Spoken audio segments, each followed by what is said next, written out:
That's all trip இது ஒரு auto மற்றும் cab booking app. Auto, taxi, sedan, maxi cab, Tata Ace, 25 seat mini bus எல்லா வண்டியும் இந்த ஆப்குள்ளே அட்டாச் பண்ணிக்கலாம். டாக்குமெண்ட்ஸை அப்லோட் பண்ண உடனே அப்ரூவல் கொடுத்துருவாங்க. கீழே டிஸ்கிரிப்ஷன்ல இருக்க லிங்கை கிளிக் பண்ணி தட்ஸ் ஆல் ட்ரிப்பை டவுன்லோட் பண்ணிக்கோங்க.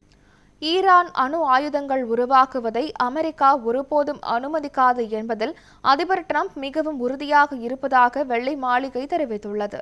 இது தொடர்பாக டிரம்ப் விடுத்துள்ள 74 கடுமையான எச்சரிக்கைகளை பட்டியலிட்டு வெள்ளை மாளிகை புதிய அறிக்கை ஒன்றை வெளியிட்டுள்ளது.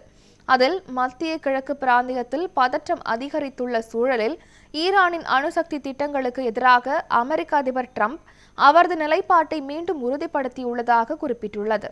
மேலும் டிரம்ப் அவரது தேர்தல் பிரச்சார காலம் முதல் தற்போது வரை சுமார் 74 முறை ஈரான் அணு ஆயுதத்தை வைத்திருக்கக்கூடாது என்று பகிரங்கமாக எச்சரித்ததாகவும் அந்த அறிக்கையில் சுட்டிக்காட்டப்பட்டுள்ளது.